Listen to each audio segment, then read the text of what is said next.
Assalamualaikum, selamat pagi buat anak-anak ibu semuanya dimanapun berada. Bagaimana kabarnya? Mudah-mudahan anak-anak ibu semuanya selalu berada dalam keadaan sehat walafiat. Jumpa lagi dengan Bu Guru Novi. Kali ini kita akan mempelajari pelajaran tema 2. Tema 2, udara bersih bagi kesehatan. Subtema 1, cara tubuh mengolah udara bersih. Pembelajaran 3. Tujuan pembelajaran 1. Dengan membaca teks, siswa mampu menjelaskan informasi terkait dengan pertanyaan apa, siapa, kapan, di mana, dan mengapa. 2. Dengan menuliskan dalam bentuk peta pikiran, siswa mampu mempresentasikan informasi dari teks bacaan terkait dengan pertanyaan apa, di mana, kapan, siapa, dan mengapa. 3. Dengan menyimak penjelasan guru dan membaca informasi, siswa dapat menjelaskan makna tanggung jawab sebagai warga masyarakat. 4. Dengan mengamati pelaksanaan pengambilan keputusan dalam pemilihan ketua RT, ketua RW, atau kepala desa, siswa dapat melihat wujud tanggung jawab sebagai warga masyarakat. 5. Dengan mengamati lingkungan tempat tinggalmu, siswa dapat mengidentifikasi jenis-jenis usaha dan kegiatan ekonomi di sekitarnya. 6. Dengan menggunakan hasil pengamatan lingkungan, siswa mampu membuat satu produk unggulan dari daerah setempat yang mempresentasikan jenis-jenis usaha dan kegiatan ekonomi masyarakat setempat. 7. Dengan menyimak penjelasan guru dan membaca informasi, siswa mampu mengidentifikasi jenis-jenis usaha dan kegiatan ekonomi masyarakat Indonesia dalam bidang pertanian, peternakan, perkebunan, dan kehutanan, perikanan, pertambangan, dan perindustrian. Mata pelajaran yang kita bahas adalah Bahasa Indonesia, PPKN, dan IPS. Kita mulai pembelajaran 3. Semua makhluk hidup memerlukan oksigen untuk bernapas. Oksigen tersedia melimpah jika lingkungan kita bersih dan banyak tumbuhan hijau. Menciptakan lingkungan bersih dan banyak tumbuhan hijau menjadi tanggung jawab kita. Ayo kita simak bacaan Hari Menanam Pohon. Hari Menanam Pohon. Indonesia dikatakan sebagai paru-paru dunia. Sebutan itu disematkan karena di Indonesia terdapat hutan yang sangat luas. Daun-daun di hutan mengeluarkan oksigen berlimpah. Oksigen merupakan unsur penting bagi kehidupan. Namun sayangnya, hutan kita semakin berkurang akibat kebakaran atau penebangan pohon di hutan secara liar. Oleh karena itu, pemerintah bersama rakyat berusaha mengurangi kerusakan hutan. Salah satu upaya yang dilakukan yaitu menanam kembali pohon di lingkungan. Tanggal 28 November diperingati sebagai Hari Menanam Pohon. Peringatan Hari Menanam Pohon pada tahun 2015 diawali sejak tanggal 26 November. Presiden melakukan penanaman pohon di Taman Hutan Rakyat Sultan Adam, Kalimantan Selatan. Ada 10.000 pohon ditanam di hutan itu. Pohon yang ditanam pun bermacam-macam, termasuk pohon-pohon yang buahnya dapat dimakan.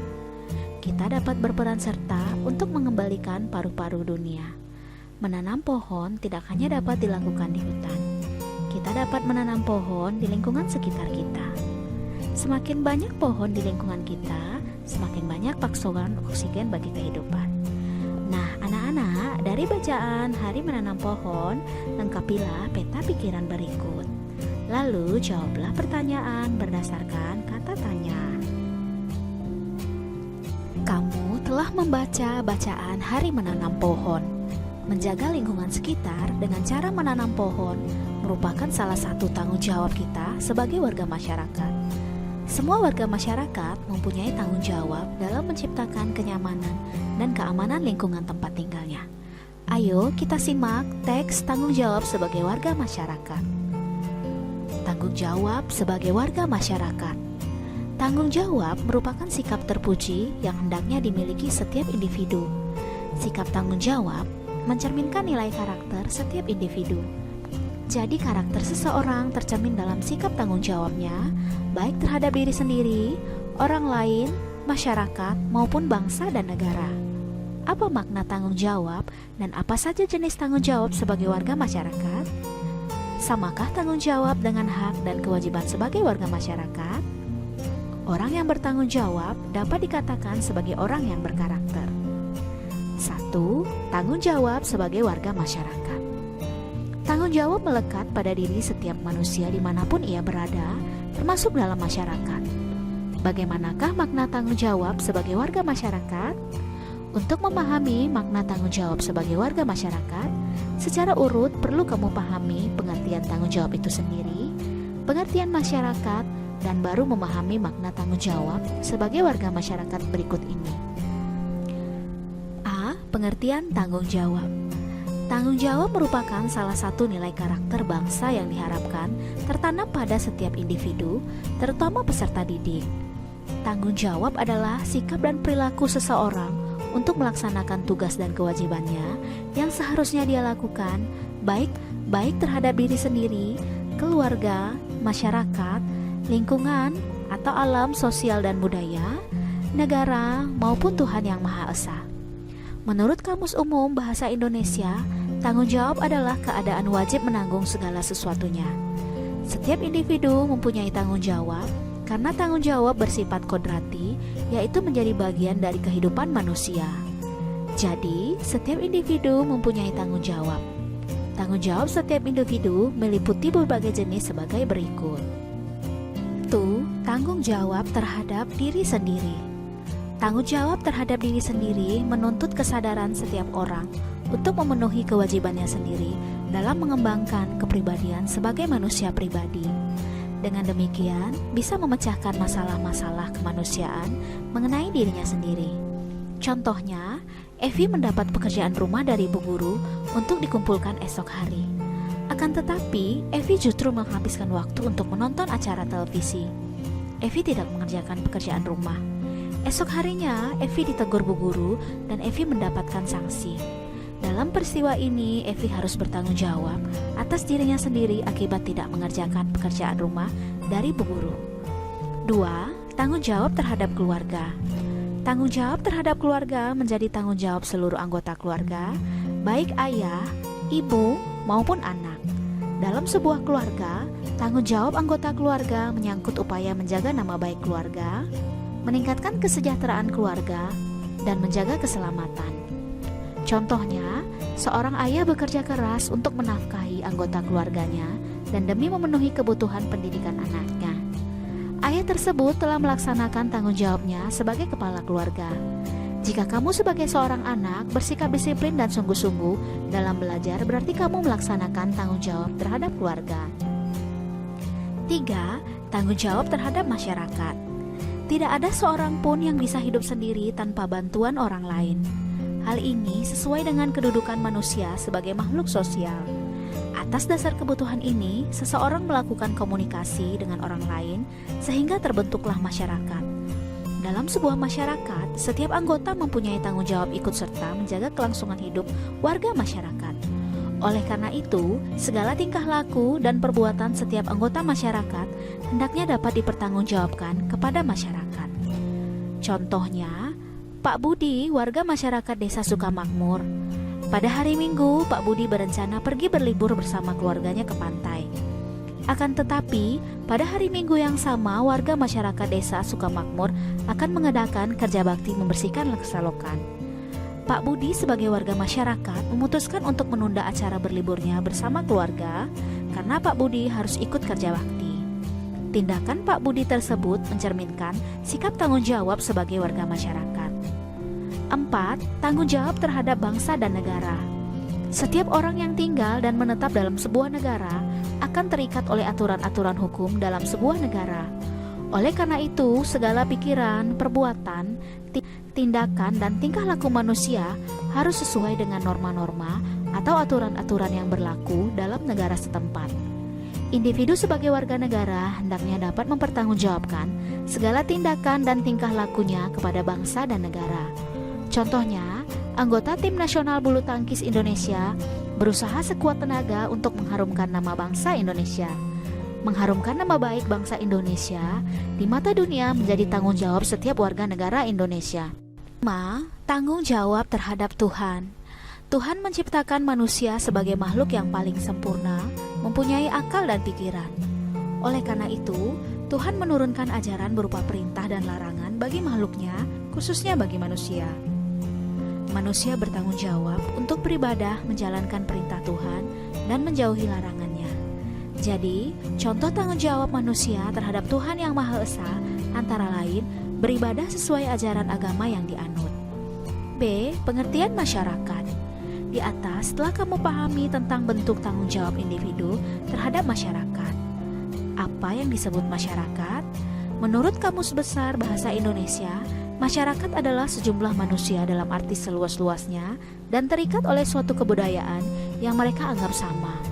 Jadi, dalam sebuah masyarakat terdapat aturan-aturan yang harus dipatuhi oleh setiap warga masyarakat. Pelaksanaan kewajiban mematuhi aturan-aturan dalam masyarakat ini menjadi tanggung jawab setiap warga masyarakat. C. Tanggung jawab sebagai warga masyarakat. Berdasarkan pengertian tanggung jawab dan masyarakat, dapat disimpulkan makna tanggung jawab sebagai warga masyarakat. Tanggung jawab sebagai warga masyarakat adalah tugas dan kewajiban yang harus dilaksanakan seseorang dalam kedudukannya sebagai warga masyarakat. Hidup bersama dalam masyarakat berarti hidup dengan orang lain dalam suatu tempat tertentu dan mempunyai kepentingan tertentu. Hidup bersama dalam masyarakat sangat penting karena Tuhan menciptakan manusia untuk saling melengkapi, saling membantu, dan saling menyayangi. Setiap orang tidak bisa hidup tanpa orang lain. Sejak dalam kandungan sampai mati, setiap orang membutuhkan pertolongan orang lain. Kamu akan bahagia jika kamu bisa menjalin hubungan baik dengan orang lain dalam lingkungan masyarakat. Untuk menjaga hubungan baik dalam kehidupan masyarakat, setiap anggota masyarakat hendaknya sadar akan tanggung jawabnya sebagai warga masyarakat. Kamu telah membaca bacaan tanggung jawab sebagai warga masyarakat. Tuliskan pemahamanmu atas bacaan tersebut. Kini saatnya kamu mengetahui tentang salah satu contoh pelaksanaan tanggung jawab warga masyarakat, yaitu adalah mengikuti pemilihan pimpinan di lingkungannya. Misalnya, pemilihan ketua RT, ketua RW, atau kepala desa. Setiap warga masyarakat yang memenuhi syarat dapat ikut memilih atau dipilih menjadi ketua RT, ketua RW, atau kepala desa.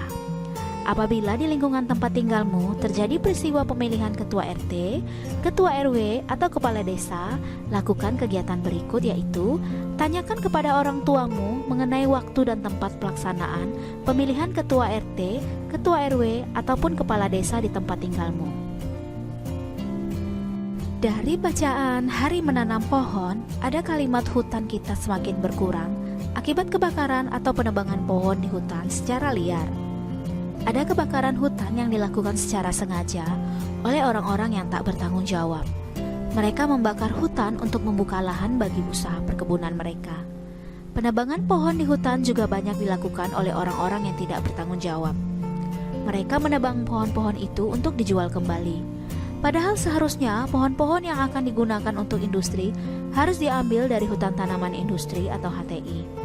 Pemerintah memberikan hak pengelolaan HTI kepada para pengusaha. Para pengusaha itu harus mematuhi aturan yang ditetapkan.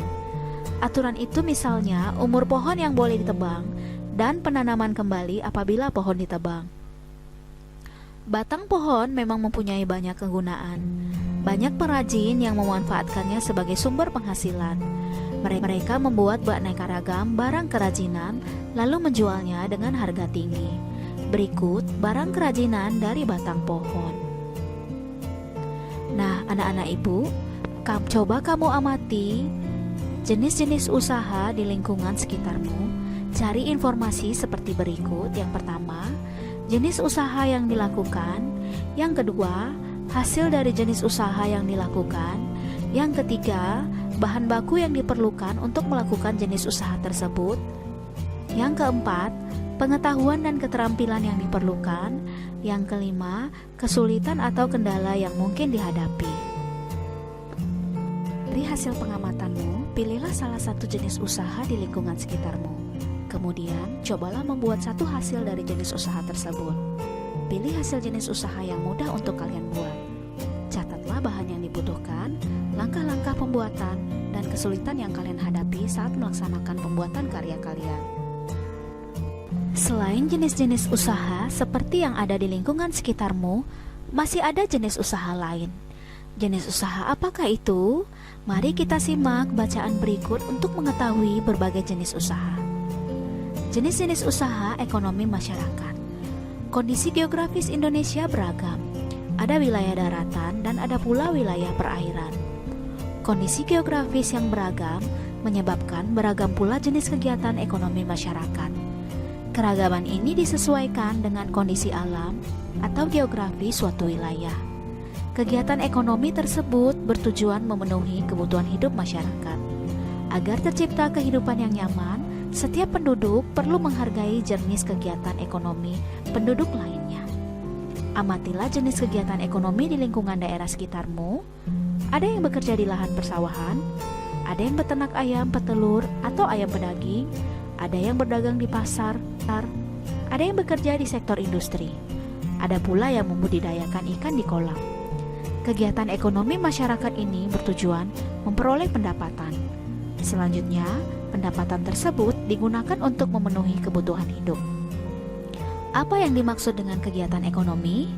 Kegiatan ekonomi adalah semua kegiatan yang dilakukan manusia untuk memenuhi kebutuhan hidupnya. Jika dicermati, kegiatan ekonomi dilakukan dengan memanfaatkan sumber daya alam. Sebagai negara kepulauan, Indonesia dikaruniai sumber daya alam melimpah. Karunia ini sudah sepantasnya kamu syukuri dengan memanfaatkan secara bijak.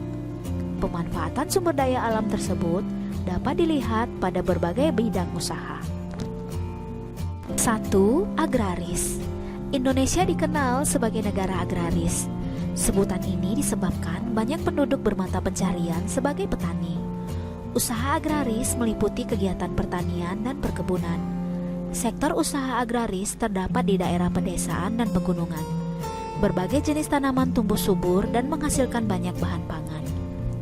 Hasil pertanian dan perkebunan antara lain padi, jagung, ubi, kedelai, sagu, umbi-umbian, sayuran, dan buah-buahan. Bagaimana cara meningkatkan hasil produksi sektor agraris? Ada banyak cara yang dapat dilakukan, di antaranya melalui intensifikasi, ekstensifikasi, diversifikasi, rehabilitasi, dan mekanisasi. Ayo, kita simak penjelasan berikut. 1. Intensifikasi. Intensifikasi adalah pengolahan lahan pertanian dengan menggunakan beberapa macam sarana atau panca usaha tani. 2. Ekstensifikasi. Ekstensifikasi adalah usaha memperluas lahan pertanian dengan cara membuka lahan pertanian baru. 3. Diversifikasi. Diversifikasi adalah usaha memperbanyak kegiatan pertanian dan jenis tanaman pada suatu lahan pertanian. 4. Rehabilitasi. Rehabilitasi adalah usaha menyuburkan kembali tanah dan memperbarui cara-cara bertani serta mengganti tanaman muda atau peremajaan tanaman atau mengganti jenis tanaman lama dengan jenis tanaman yang baru yang lebih produktif. 5. Mekanisasi. Mekanisasi adalah pengolahan tanah dengan menggunakan mesin-mesin karena lahan pertanian luas sehingga tenaga manusia dan hewan kurang memadai. Perkebunan adalah kegiatan penanaman lahan dengan tanaman keras dengan umur lebih dari 6 bulan. Tanaman perkebunan mencakup tanaman musiman dan tanaman tahunan. Tanaman musiman berumur pendek, misalnya tanaman tebu, tembakau, dan rosella. Tanaman tahunan berumur panjang, misalnya tanaman kelapa sawit, kopi, cengkeh, teh, karet, cendana, lada, dan kayu putih. Hasil perkebunan di Indonesia menjadi komoditas unggulan ekspor. 2. Peternakan. Peternakan adalah kegiatan usaha budidaya hewan yang diambil hasilnya. Hasil peternakan terdiri atas daging, telur, susu, kulit, dan bulu. Jenis peternakan dapat dibedakan sebagai berikut. A. Peternakan hewan kecil, misalnya kelinci, kambing, domba, dan biri-biri. B. Peternakan hewan besar, misalnya sapi, kerbau, dan kuda. C. Peternakan unggas, misalnya ayam, itik, burung, dan puyuh. Kegiatan peternakan dapat dilakukan dalam skala kecil ataupun besar. Usaha peternakan skala kecil dilakukan oleh penduduk. Peternakan skala besar biasanya dikembangkan oleh pihak swasta atau pengusaha dan pemerintah. Apa peran pemerintah dalam meningkatkan mutu peternakan di Indonesia? Upaya yang dilakukan pemerintah antara lain memberikan bantuan bibit unggul, menyediakan pakan ternak bermutu, dan memberikan penyuluhan kepada peternak. 3. Perikanan. Perhatikan usaha perikanan di daerah sekitarmu. Di sekitarmu mungkin terdapat budidaya ikan di kolam. Inilah salah satu contoh usaha perikanan. Secara umum, usaha perikanan dibedakan menjadi perikanan darat dan perikanan laut. A. Perikanan darat, yaitu usaha memelihara dan menangkap ikan di perairan darat. Perikanan darat terdiri atas perikanan air tawar dan perikanan air payau. Perikanan air tawar dilakukan di sungai, danau, rawa, waduk atau bendungan, empang, sawah, dan kolam. Jenis ikan yang dibudidayakan adalah lele, nila, mujair, gurami, dan mas. Perikanan air payau dilakukan di tambak di pinggir pantai. Jenis ikan yang dibudidayakan adalah bandeng. B. Perikanan air laut, yaitu usaha menangkap ikan di pantai atau laut. Di Indonesia, usaha penangkapan ikan di laut dilakukan nelayan tradisional. Saat musim ikan, nelayan akan memperoleh banyak hasil tangkapan. Laut juga menghasilkan udang, kerang, rumput laut, mutiara, dan garam. Selain untuk keperluan penduduk, hasil tangkapan ditujukan untuk ekspor. 4. Pertambangan. Dilihat dari kondisi geologisnya, wilayah Indonesia mengandung banyak barang tambang. Potensi barang tambang yang melimpah hendaknya dimanfaatkan bagi kemakmuran masyarakat. Barang tambang dapat dibedakan sebagai berikut. A. Barang tambang mineral logam, misalnya emas, perak, tembaga, timah, bauksit, dan nikel. B. Barang tambang mineral non-logam, misalnya belerang, gipsum, marmer, dan batu gamping. C. Barang tambang sumber energi, misalnya minyak bumi, batu bara, dan gas alam. Barang tambang di Indonesia termasuk sumber daya vital. Pemanfaatannya ditujukan bagi kemakmuran masyarakat Indonesia.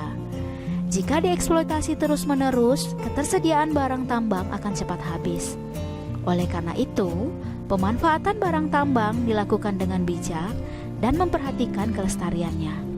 Contoh perusahaan yang mengeksploitasi barang tambang di Indonesia antara lain PT Pertamina, PT Aneka Tambang, PT Freeport Indonesia, dan PT Chevron Pacific Indonesia. 5. Kehutanan. Dahulu, hutan Indonesia bagaikan hamparan karpet hijau dilihat dari udara. Hutan Indonesia berperan penting sebagai paru-paru dunia. Hutan juga berfungsi sebagai tempat berkembangnya berbagai fauna. Dari segi lingkungan, hutan menjadi daerah resapan air hujan. Sayangnya, saat ini luas hutan Indonesia semakin sempit. Tidak lagi terlihat hamparan karpet hijau dari udara ketika melintasi wilayah Indonesia. Ini tidak lepas dari alih fungsi lahan hutan untuk kawasan pemukiman dan perkebunan. Apa akibat dari menyempitnya kawasan hutan Indonesia? Kondisi ini dapat menyebabkan bencana banjir bandang ataupun tanah longsor. Untuk meminimalisasi terjadi bencana, kawasan hutan perlu dihijaukan kembali. Pembalakan liar harus dicegah agar hutan tidak semakin rusak. Jika hutan Indonesia kembali hijau, hasil hutan kembali melimpah. Hasil hutan Indonesia antara lain kayu jati, meranti, ulin damar, dan rotan. 6. Perdagangan. Perdagangan adalah kegiatan membeli barang dagang dan menjualnya kembali kepada konsumen. Kegiatan perdagangan muncul ketika kemampuan manusia atau suatu negara menyediakan barang kebutuhan bersifat terbatas. Akhirnya, Terjadi saling ketergantungan dalam memenuhi barang kebutuhan. Melalui kegiatan perdagangan, pedagang akan memperoleh keuntungan dari selisih harga jual dan harga beli. Kegiatan perdagangan tidak hanya mencakup satu daerah atau satu negara. Akan tetapi, kegiatan perdagangan dapat dilakukan antar negara. Secara ekonomi, kegiatan perdagangan antar negara ditandai dengan ekspor-impor. Ekspor adalah usaha menjual barang dari dalam negeri ke pasar luar negeri. Impor adalah usaha memasukkan barang dari negara lain.